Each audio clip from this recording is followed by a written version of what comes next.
Hi everybody, welcome back to the Renaissance Woodworker and welcome into my shop. So today we're going to take a look at turning the legs on this Queen Anne table. And really it comes down to how to get from this square blank to this turned cabriole leg. And I gotta tell you, it's not easy. The idea behind a turned cabriole leg is it's easier to produce and faster to produce. And in the 17th century, when there were very distinct jobs, cabinet makers and joiners, turners, carvers, you could, in a sense, outsource this to a turner and have all of your legs done and then have them come back into the shop delivered and shaped, and it'd just be up to you to cut the joinery on them. So you'll find this leg in lower style, or translate to cheaper furniture from the period. Also very typical of backwoods or even southern Queen Anne furniture. Southern, excluding probably Atlanta and Charleston, maybe even Williamsburg, some of the more metropolitan areas, but areas like Winchester or Richmond, before it became the capital, you're going to find this kind of backwoods style a little bit more, and that's going to be very common in for this kind of turned leg. Now, I have had, just be honest, a devil of a time getting this technique down. I've been turning for probably 6 years, I guess. I don't consider myself to be a master by any sense, but I've turned legs before that have just been tapered. Adding this little offset here, creating the taper, but then having the eccentric center so you can continue to turn this foot, changes the game altogether. And there's really several different schools of thought about how to do this type of turning. I had consulted Norm Vandal's Queen Anne furniture book. I had actually consulted an article in Fine Woodworking on turning a tapered leg, and I even looked at Lonnie Bird's book from the Taunton Press on period furniture details, and they all espouse slightly different ways to do this. The core to all of it is each one of these has two sets of center points. There's the true center, what we would normally think of, connect corner to corner and you get your true center of the blank, and it spins very, very true, hence the true center. Then there's the offset center. That offset center is actually the center point of this taper, the thinnest part at the ankle right here. That offset is really determined by what you want the diameter of the ankle to be and what you want the diameter just below the pommel, the transition point, to be. So you need to know that. You need to know your diameter below the pommel, your diameter of the ankle, and you need to know the ratio between the pommel and the turn portion of the leg. In this instance, it's 1 to 3. I'll get to that in just a second.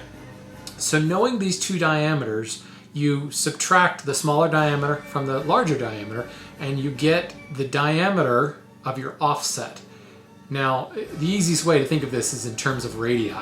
So I've got a 1 3/4 inch diameter and a 7/8 inch diameter here.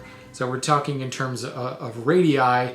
Well, let's go ahead and do the subtraction and then divide it by 2 to get the radii. That the radius difference is 7/16 of an inch, and that is this distance right here. You can see my true center is marked, and then I've taken the radius of this radius minus this radius equals this distance, which, for all intents and purposes, that's 7/16 of an inch.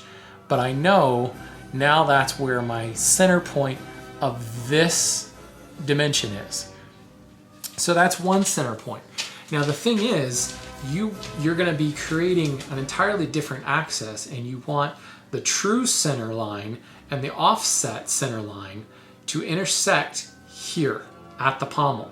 If it doesn't intersect at the pommel, you're going to get kind of a funky looking leg. You might get it so that this part is straight and the leg is kind of canted up at a weird angle. You want the whole thing to stay in the same plane, and you accomplish that by getting those two axes to intersect right at this pommel line. So now's when we take the ratio of the pommel to the turn part. And as I mentioned before, it's 3 to 1. Well, this offset dimension, 7/16 of an inch, if you take 1/3 of that, then you offset at the very top 1/3 of 7/16 of an inch, which happens to be 3/32. Now we have two offset points. And I'll be clear when I say this point on the bottom is actually inset or offset to the inside of the leg. On the top, we offset towards the outside of the leg. Otherwise, you wouldn't be canting at this kind of angle. You'd be canting, the whole thing would go down. You want one end to go up and one end to go down. So just be aware of that. One end is offset toward the outside. The top is offset toward the outside of the leg. The bottom is offset toward the inside of the leg. Now that we've got that determined, we know the points in which we're going to turn on. Now we get to the disastrous part of my build. If you remember in my last episode, I closed it out by throwing a little plot twist in there saying, I'm not really sure if I should have gone ahead and cut through mortises on the top. And what's that going to do? Is that going to affect my ability to have multiple centers? And you can see, especially here on the top, when it's only a 3/32 of an inch offset, very little space in between there to reference a center on. And in the way I had my mortises cut, I had very little space to look at. So I started turning my legs and disaster struck, and bam, my drive center shifted and basically tore out the top of the leg, caused all kinds of problems. Worst part is that with it being such a tiny offset on the top, just the top shifted and I didn't even realize it. So I began turning and turning and turning and ended up with this crazy look where I started to get a taper on both sides of the blank. Well, needless to say, that leg kind of got ditched. There really wasn't anything I could do with it at that point because I reduced my total diameter below the pommel to like a ½ inch less than what it needs to be. Now I may continue to play with that leg as an exercise and just continue to taper it down. It'll look smaller in the long run, but I'll see what it looks like overall, just so I'm not wasting nice, figured riven walnut stock. So once we've got it chucked up, this is where the different opinions from all the different sources I mentioned begin to differ. Some will say, go ahead and put it in the lathe in the offset. Start it on the offset centers, and if you've done your math right and the two axes intersect at your pommel line. Here, let me grab the square stop. If your two axes intersect right here at this line I've drawn to define the pommel, it doesn't really matter whether it's on true centers or offset centers. This will spin true. And they say start with a skew to define from square to round. And then you work your way down to the bottom of the leg and you begin to turn the ankle while it's offset. That's the way I started doing it because it seemed the most straightforward, and I'll tell you, it caused me all kinds of problems. Anybody who's worked with a lathe knows when you start with a square blank, starting it out going from square to round can be particularly troublesome because it catches these corners and wants to tear out pretty massively. So a lot of times, especially in bowl turning and such, you'll go ahead and clip the corners off so you don't have to remove so much wood. A little bit harder to do here since we go from square to round. I suppose you could make saw cuts at these shoulders and then chop them off with a saw or using a bandsaw or something, but I wanted to kind of do it, I guess the more traditional way and go from square to round. So I started to get all kinds of tear out problems working at this leg with it being offset 7/16 of an inch and it turning like this causes wicked vibration. And with my little mini lathe with the extension on it, crazy vibration. Fortunately, sitting on Rubo, that's nice and firm, but it really is a little scary with it whipping around like that and trying to see the difference between kind of the shadow lines, because essentially your gouge is only hitting one part of the blank at a time. And it really was hard to control, lots and lots of vibration. It just made it tough. And my gouge kept slipping or getting caught and tearing out huge chunks of wood. And I ended up with all kinds of problems. Here's a test leg where you can see I started turning it, got it pretty good, and then got a major catch right down here at the bottom and just ate out the entire back half of it. It chewed up the foot, ripped parts out all over the place. I got a bunch of tear out here at the pommel. It was just really difficult to deal with. And granted, I'm also running at my slowest speed. I'm at like 500 RPMs. So that wasn't really the issue. So then I began looking a little, oh, actually, this one's funny. Here's another one where I got it to work out pretty well, and then just a little catch at the end screwed up the leg, and in order to try to get it round, I've got this dinky little leg, which I suppose might work on maybe a late Victorian piece with a tiny little leg, but it wasn't going to work for this. So what I decided then to do was look at the way Lonnie Bird did this. And Lonnie insists on setting it up in the lathe on your true centers. So when you flip it on, it's already true. It's spinning true. Still got an entirely square blank. Starting here and defining your shoulder line. And again, I can see my pommel line right in here. And go ahead and start it from there. And essentially go ahead and turn the entire turn section of the blank around. And you end up with a blank like this, where we've got our shoulder defined. We know where we're going. I've got a little bit more wood to remove there, but essentially I've controlled the tear out right at the pommel, and I've rounded the whole thing down. So I'm not catching those corners and chipping out huge amounts of wood. Now you go ahead and do the offset, and you've got a much easier surface to reference on to cut the angle. So let me kind of walk you through this process. I have a lot of footage on this. I have a lot of footage of me screwing up on this, and a lot of expletives that had to be removed. This is, let's see, I've got 4 test legs already done. I turned 2 of the walnut legs, screwed one of them up horribly. Actually, no, that's not true. I actually screwed up 2 of the walnut legs. Fortunately, I had enough stock lying around left over, but it was one of those days where you just have to turn everything off and walk out of the shop. What I find ironic is this build, I have not used any power up until the lathe. So maybe it's karma trying to tell me to stick to my hand tools, because as soon as I plugged something in, things started going wrong. So let's head back over to the lathe. I'll show you how I get to this point from a square blank, how we define this pommel, and then we'll talk about offsetting it and forming the foot. Okay, just a reminder, we've got the blank chucked up on its true centers, and you can see my line from the pommel. It's struck down 6 inches from the top, and I have taken it all the way around the blank. Now this is actually a fresh blank. This is one of my extras that I used when I screwed up some of the others. But my existing legs that I already cut mortises on, the way I resolve that is by actually taking a small 1/4 inch piece and inserting into the top of the mortise. And you can see that in this picture here. And all that did was just seal up the top and gave me more of a reference surface to work off of. But as I said, in this piece, this is actually an extra blank that I'm going to turn to try to correct some of the errors that I already made. So starting with your skew chisel, and I hope it goes without saying that all of your tools need to be very sharp here. We're dealing with this offset turning. Everything needs to be sharp. They need to glide through the wood. So go in and polish everything up one more time, get it ready to turn. Got my lathe set on the lowest speed setting.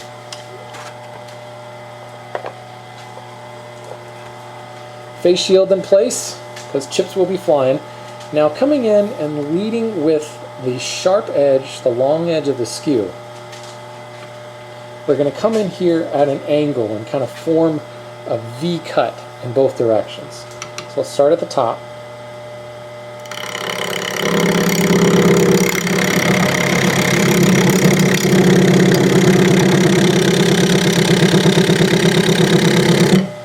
Work into that line and then do the opposite motion.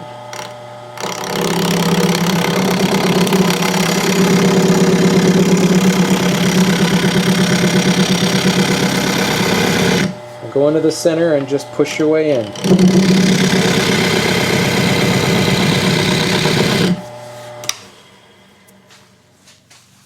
What you're aiming for is to connect your lines all the way around. You can see I'm connected all the way around. I want to go just a little bit deeper, and I want to clean up this outer shoulder just a little bit. It's not quite even.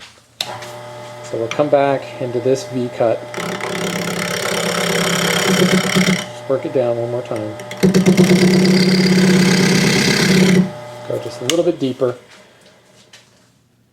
And now the pommel is established at this point. A little bit of sanding will take care of these little curled up edges here. That's not what I'm worried about. So at this point, now it's just a matter of rounding everything south of the pommel. And that's, no special technique there.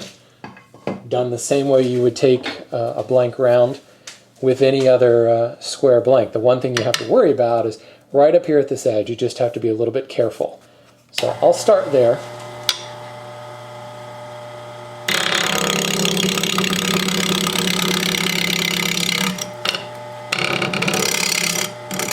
I turn my gouge, my roughing gouge, right up on its edge and work into that corner.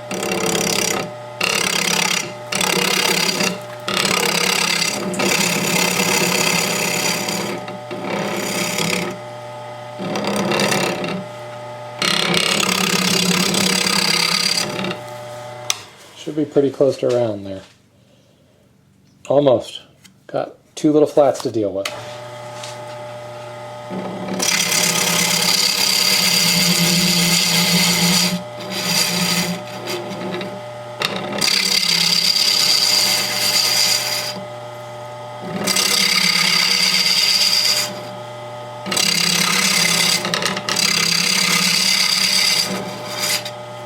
Okay.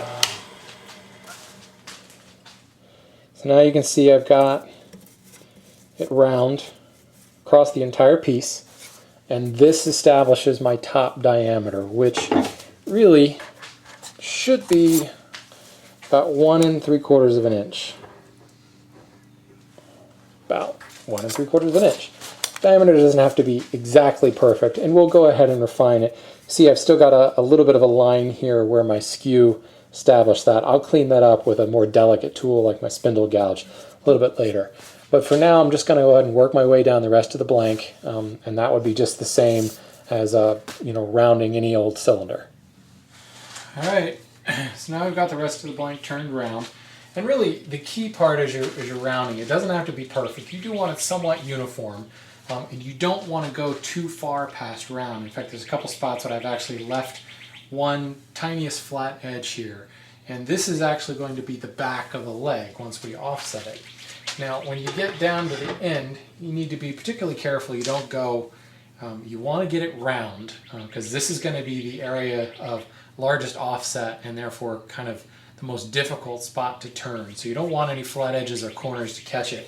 But again, you go too far and this is going to be the diameter, the finished diameter of your foot. So you don't want this to go too small. You end up with a tiny little foot. So you take it very, very slowly and get it just exactly round. And when you knock the corners off, based on this, it should be almost exactly 1 7/8 of an inch round. This is a 2-inch blank, add a little bit of fudge room, and that's really the finished diameter you want to go for. So now that we've got it round, all the way around, let's take it out of the lathe here. One thing that's going to be really helpful in doing a turning like this, really good drive center. I've got one of these spring-loaded step centers in here. Holds, will not let go at all. Really important, especially once you go into the offset, because you'll be dealing with such a small offset, but also a lot of vibration from an eccentric turning that you really just want a really good, strong hold. So now it's time to move to the offset centers. And in fact, here's, you can actually see where I've plugged in that little spot to plug up the mortise. And what I want to do is mark the top of my foot. And in my design, I've gone for the top of the foot, that rim, to be 5/8 of an inch from the floor. So I've just got a marking gauge set to 5/8 of an inch. And I'll run the marking gauge all the way along the bottom here to set that foot height. You could do this with a pencil while it's on the lathe, but this is just one more precaution to try to control tear out. You want this rim of the foot to be really crisp. You want it to be a nice, solid, hard line. And I think coming in and severing the fibers ahead of time will help you to keep that really crisp when you come in with the spindle gouge and you're working back towards that line. So make it nice and deep. This will only help define give your gouge something to write off. Now I'm going to put it back in the lathe, but I'm going to check it up on those offset centers. So what I like to do is line up my offset at the top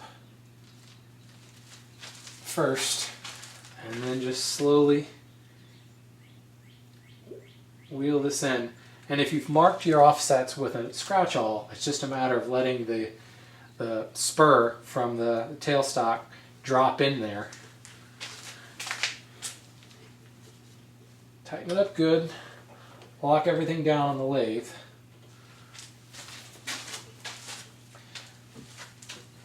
And you can see I've got, now it's turning eccentrically, and that's what's going to cause that offset.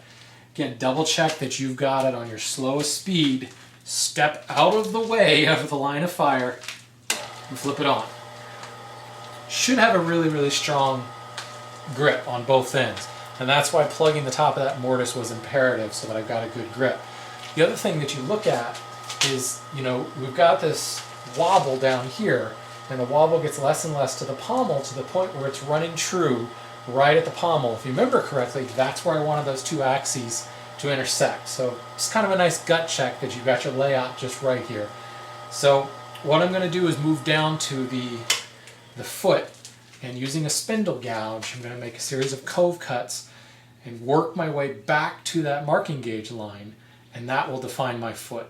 First, I'm just going to come back and kind of deepen my scribe line a little with a pencil, so I make sure I can see it while the whole thing is turning.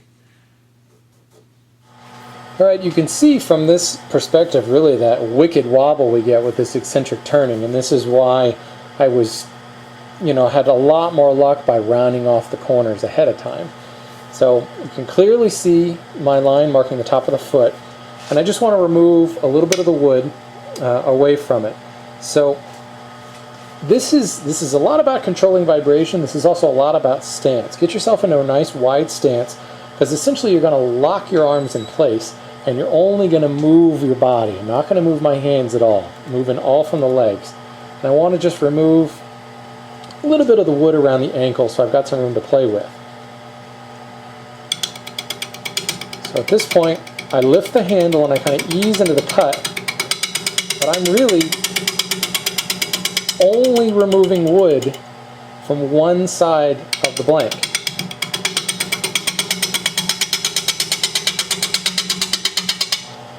As I move down the blank, I'm starting on the edge and I'm rolling the tool. I'm making a cove. Drop your handle down, bring it in so the bevel is rubbing. Slowly lift the handle.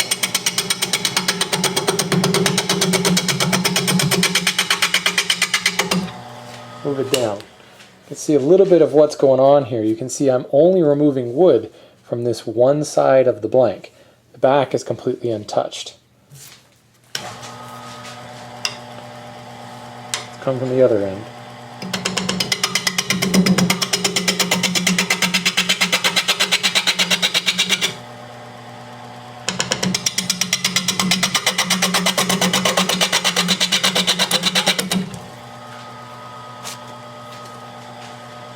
And the good news is, as you work your way up the blank, the offset becomes less, so there's not quite so much jumping to deal with.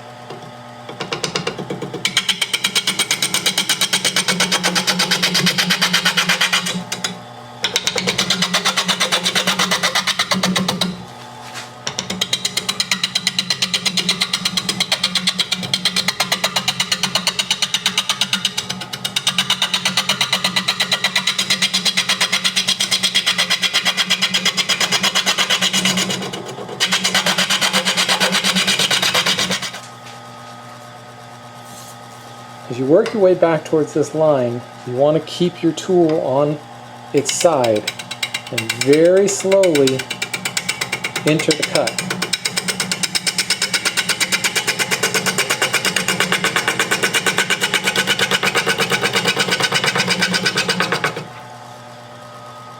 Okay, I'm going to switch over to a spindle gouge now. A little bit more delicate control with this thin gouge.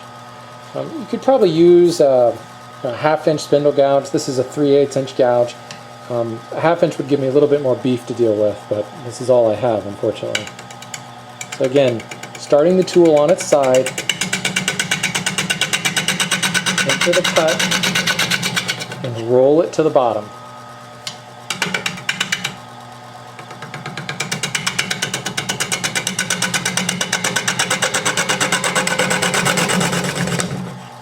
And what's happening as we make this cut, we're entering it on the side, and essentially we're riding the bevel down the face. So the bevel rides all the way down the face, and this cutting edge right on the tip is engaged. If you begin to come in at this kind of an angle, if you come in with the flute up, this edge over here is going to catch, and it's going to skate across and rip off some of that wood. So it's imperative to start so that the bevel, the only thing on the back edge is the bevel, so it's not going to catch and break off that line. So again, riding the bevel all the way down, and as you come into the belly of that foot, you're rolling it so the bevel again is continuing to ride it.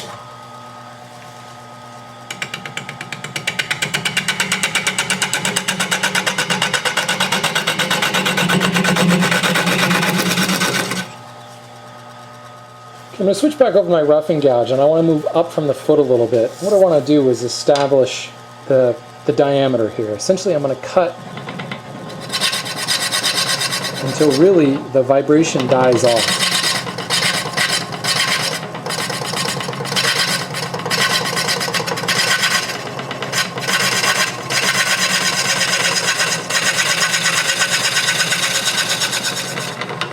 Right in there. Much smoother cut, tells me I'm probably, yes, I'm round all the way. So at this point, I've got it rounded almost all the way, and this gives me a good gauge for the diameter here that I'm going for. I'm going to narrow it even more down to the foot, but at least this way I'm making sure that I'm not going too far past or things like that, and I can keep a constant taper all the way down the blade. Do a little bit more here.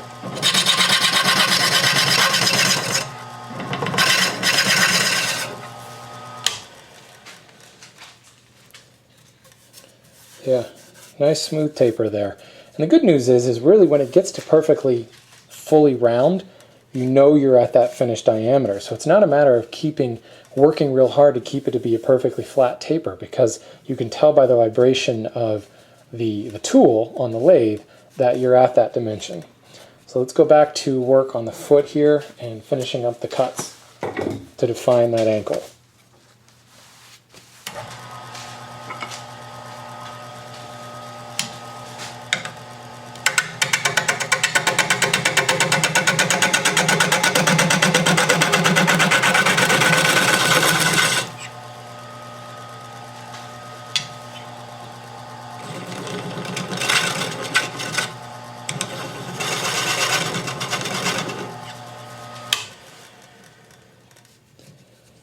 How much you cut away is really up to you. You can see I'm right at my line. I actually went a little bit past. I'm not terribly worried about that. And you can see, hopefully you can see this depth here. I don't want to go any further down the leg. I don't want to go past my line, but what I want to do is cut in a little bit more, steepen this so my foot flattens out just a little bit more than it's doing right now. So I'll start back from my line.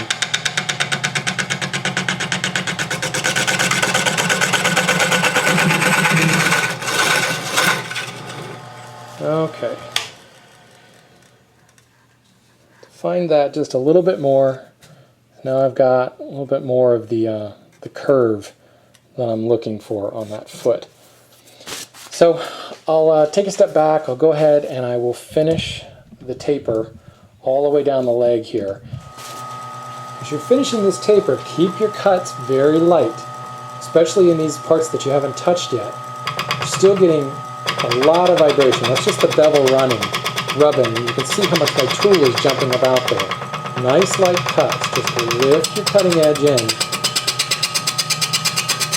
Keep it light, and you will risk chipping out a whole bunch of wood.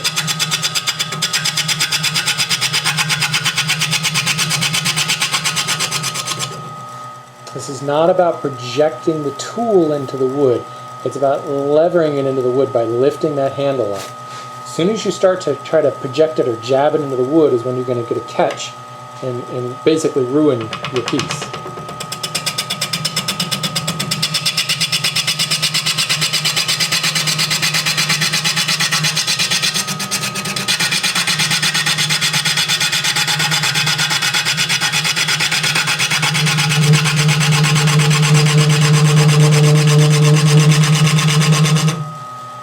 That extra noise is just vibration as we thin this out.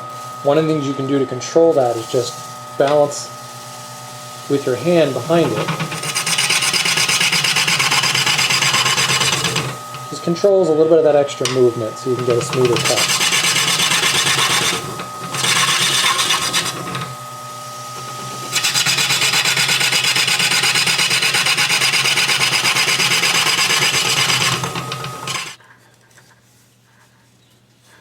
We're getting there. I don't know if you can see, there's a shape like this running down the wood. This is the original surface that I cut. As you can see, I'm not completely round on this new set of centers. I'm round from this point down, so I'll need to work my way back. But it's a subtle difference that the camera may not be able to pick up.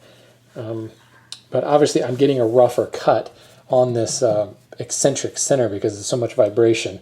I'll take care of that once I crank the lathe speed up, but I'm going to continue to work my way up to the shoulder here so that I can get it somewhat trued up before I increase the speed. And you know, I don't want to increase the speed with this much vibration or I'll risk fouling the entire piece. And again, as always, especially when it's turned off centers, check to make sure it rotates fully before you turn it on, because you can't quite tell where the wood is going to go with it spinning off center like this.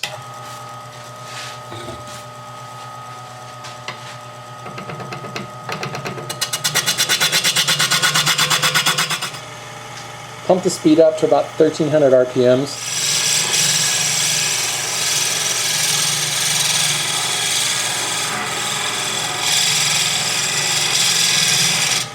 And you can see little fine shavings I'm getting. This is working just like a hand plane, where the area of the plane sole ahead of the mouth actually helps to control tear out. Same thing that's going on here by riding this bevel in front of the cut.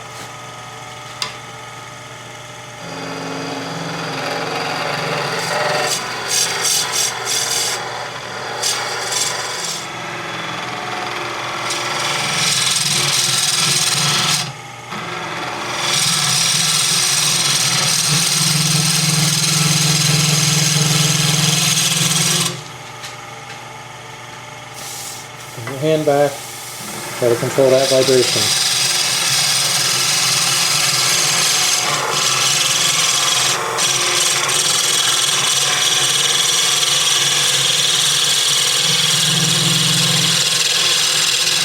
As soon as you hear that humming, that extra vibration kick in, a little bit more pressure on the blank to control it.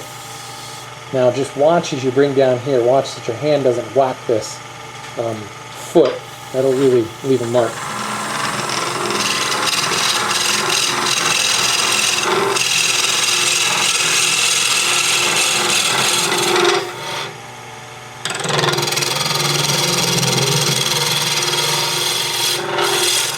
While the leg is still on its eccentric centers, you want to go ahead and sand the taper part before moving it back.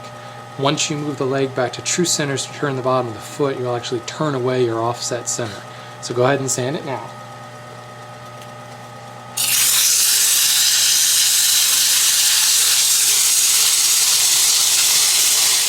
Okay, I have now moved the leg back to its true centers, and I'm going to turn the bottom of the foot.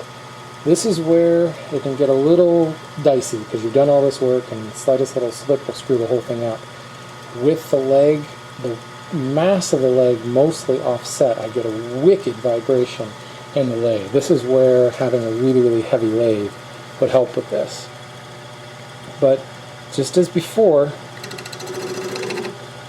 it's just a matter of lifting the handle of the tool,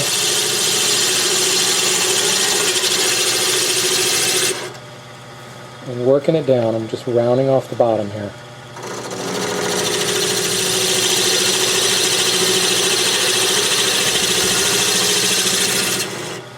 Really just riding the bevel all the way down and working my way back to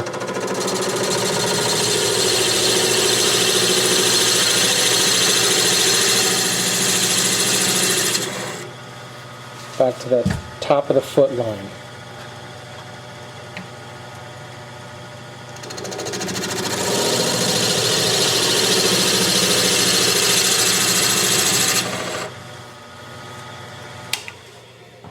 Just check it again. Really, really close.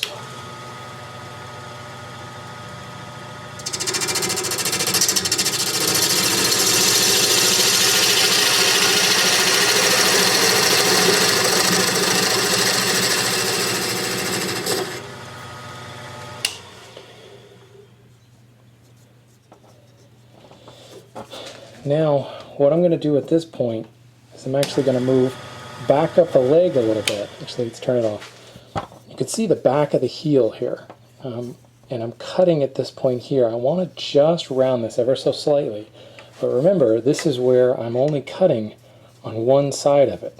So you have to hold the tool really steady, because if you move the tool forward on this side, it's going to catch on the way back and cause a really big problem.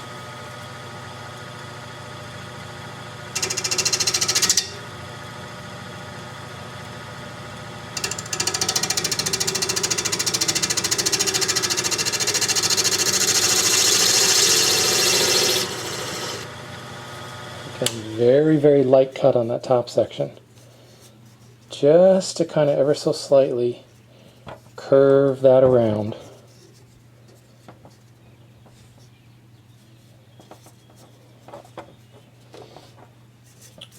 Alright, now I'm going to add a little detail to the foot itself.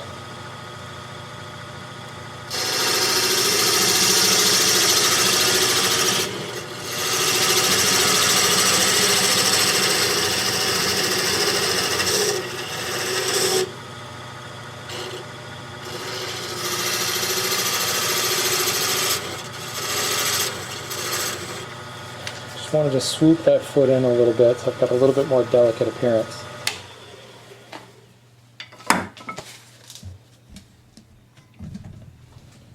And with that, the foot is done.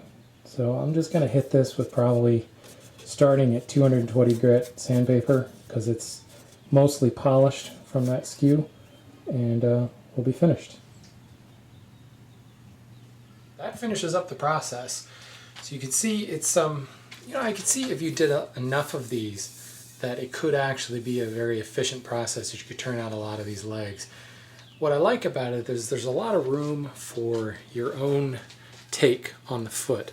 You can shape the bottom of the foot, you can shape the top of the foot however you want, and achieve kind of your own signature. The key to think about, though, is we're looking at it right here. We're looking at this shape, but that's not what we're going to see on the finished piece. The finished piece looks more like this. Let me bring the camera over to show you what we're looking at. So with the piece sitting on the floor in its final position, now you begin to see what the profiles we're actually going to see. And that nice crisp line on the edge of the foot really helps to define the whole thing. Nice sweeping curve on the back of the ankle. And that's the perspective we need to learn to look at this foot. And after all of that knocking about, vibration, and hunching over the lathe, this is what we get. Well worth the effort, I'd say. So, as you can see, I obviously went ahead and cut the scroll work on here. This was just done using a coping saw, and I've got the same type of pattern repeated on both of the side aprons. I'll need to go back through and further refine this to the curve and do a little bit of a scraping to get it nice and smooth. But for all intents and purposes, the main part of the structure is done. I still need to go in and dovetail in the top rail here, but now that I've done all the turning, I can feel comfortable going in and laying that out. So I'll get back to that in a future episode. In fact, it'll be actually a really good warm-up to the dovetailing on the drawer. So obviously we've still got to get the drawer done, and then there's some specific Queen Anne details to this that I'll cover in the next episode. But this is, I think, the turning of these legs really is in essence what we're going for when we tackle a new project. Every time I tackle a new project, I want something that I've never tried before, something that's going to expand my skill set, make me a better woodworker. And turning these legs was definitely that for me. I went through a lot of practice blanks. I screwed up a lot of practice blanks, and it was a humbling experience. I've been turning for a little while, never considered myself an expert, but I considered myself pretty decent with spindle work, and I uncovered a lot of inadequacies in my tool handling technique.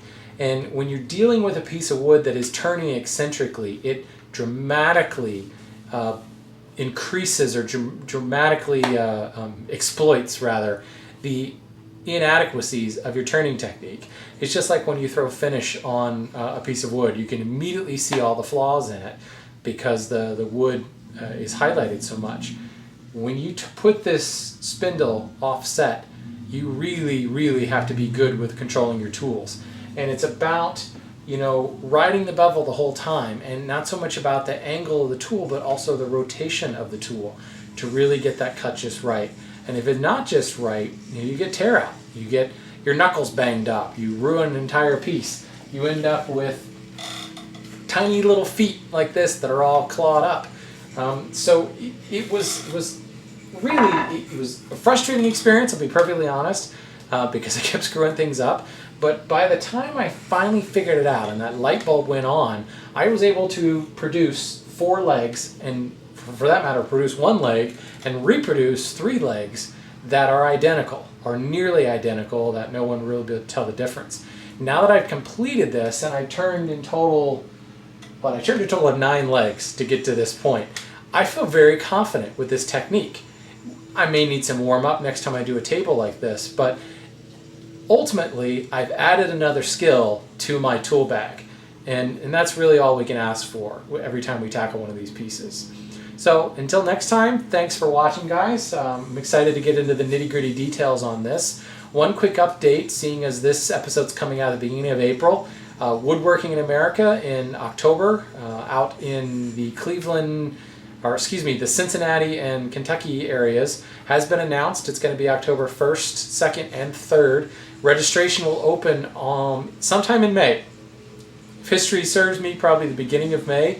Go to woodworkinginamerica.com to check it out. The class lineup is posted, as well as who's going to be in the marketplace. And this year, kind of some extracurricular pub crawl type things that are going on. Looks like this is going to be the best woodworking in America yet. And I will be there. I'm hoping that a few of my fellow podcasters will be there as well. And I hope that you can make it as well. So head to woodworkingamerica.com, check out the lineup, and hope to see you there. Till next time.